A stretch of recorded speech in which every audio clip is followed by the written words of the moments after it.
आज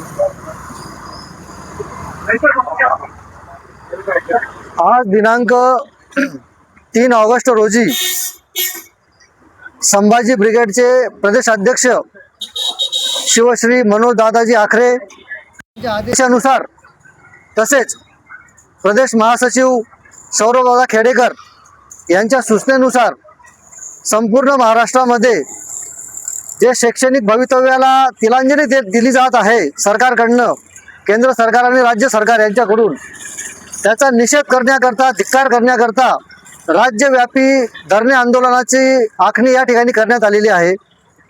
धुळे जिल्ह्याच्या संभाजी ब्रिगेडच्या वतीने देखील धुळे शहरात धरणे आंदोलन हे करण्यात आलेलं आहे।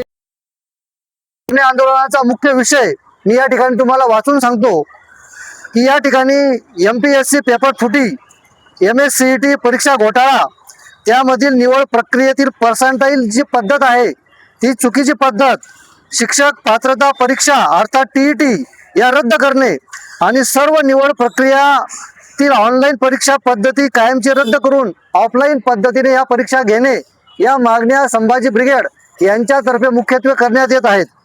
यातील जी प्रमुख पहिली मागणी आहे ती मागणी अशी की MPSCचे जे पेपर फुटी प्रकरण आहे ते दिवसेंदिवस या प्रकरणाची व्याप्ती वाढत चाललेली आहे आणि अशा पद्धतीने जर पेपर फुटी करून जर MPSC अधिकारी या ठिकाणी जर निवडले जातील तर असे भ्रष्ट अधिकारी जे नोकरी आधीच भ्रष्ट असतील तर नोकरीनंतर ते आपल्याला कशा पद्धतीने सेवा देतील याचा देखील विचार करणं गरजेचं आहे। दुसरा विषय जो आहे तो MSCETच्या परीक्षा, याच्यामध्ये देखील मोठ्या प्रमाणावरती घोटाळे यांची मालिका दिवसेंदिवस मोठं रूप घेत आहे आणि या पेपर फुटी प्रकरणाच्या ज्या मालिका आहेत त्या बंद झाल्या पाहिजेत। तिसरा विषय जो आहे TET परीक्षा, या TET परीक्षेमुळे केवळ शिक्षकच नाही म्हणजे विद्यार्थीच नाही तर शिक्षक देखील गांगरलेले आहेत।